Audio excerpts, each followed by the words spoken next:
Belief perseverance, also known as conceptual conservatism, is maintaining a belief despite new information that firmly contradicts it. Such beliefs may even be strengthened when others attempt to present evidence debunking them, a phenomenon known as the backfire effect. For example, journalist Carrie Rom, in a 2014 article in The Atlantic, describes a study in which a group of people, concerned of the side effects of flu shots, became less willing to receive them after being told that the vaccination was entirely safe. Since rationality involves conceptual flexibility, belief perseverance is consistent with the view that human beings act at times in an irrational manner. Philosopher F.C.S. Schiller holds that belief perseverance deserves to rank among the fundamental laws of nature. Evidence from experimental psychology. According to Lee Ross and Craig A. Anderson, beliefs are remarkably resilient in the face of empirical challenges that seem logically devastating.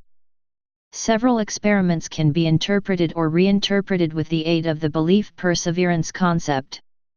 The first study of belief perseverance was carried out by Festinger, Riken, and Schachter. These psychologists joined a cult whose members were convinced that the world would end on December 21, 1954. After the prediction failed, most believers still clung to their faith. When asked to reappraise probability estimates in light of new information, subjects displayed a marked tendency to give insufficient weight to the new evidence.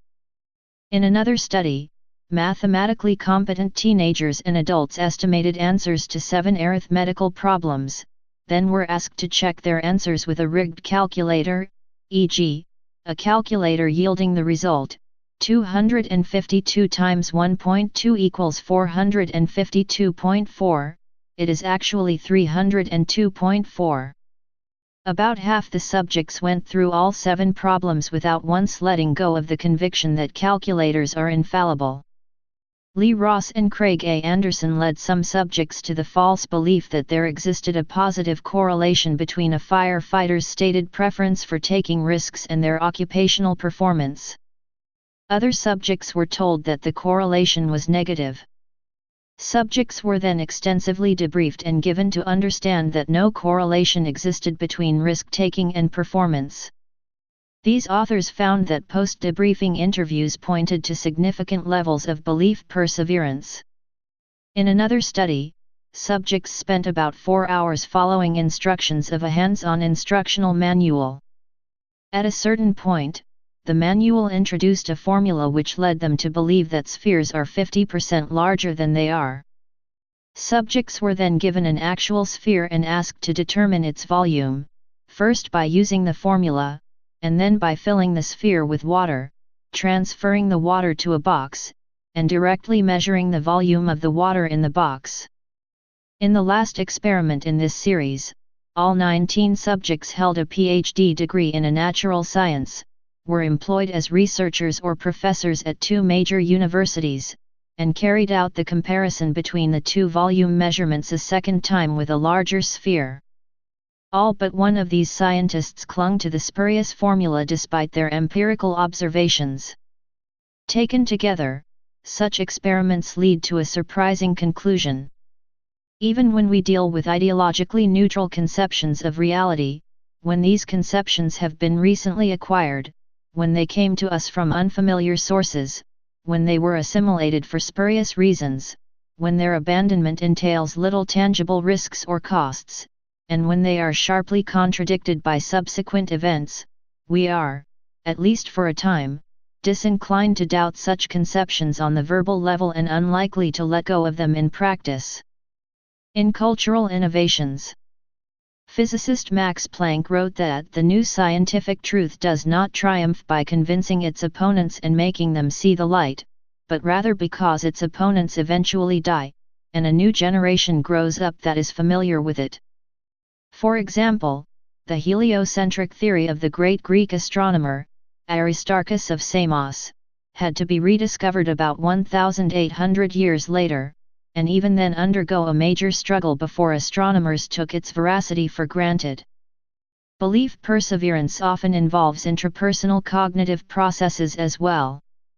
When the decisive facts did at length obtrude themselves upon my notice, says the great chemist Joseph Priestley, it was very slowly, and with great hesitation, that I yielded to the evidence of my senses.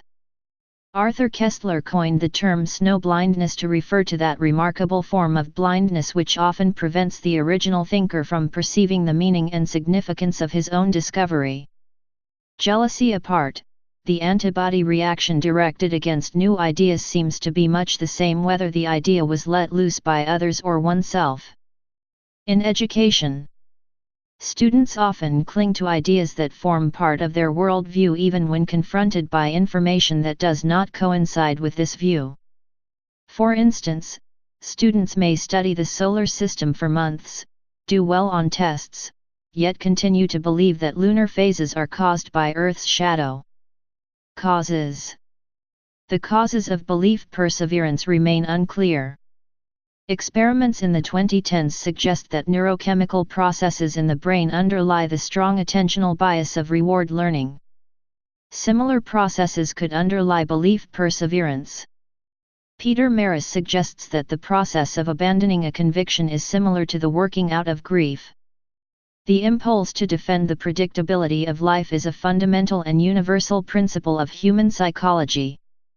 Human beings possess a deep-rooted and insistent need for continuity. Thomas Kuhn points to the resemblance between conceptual change and gestalt perceptual shifts, e.g., the difficulty encountered in seeing the hag as a young lady.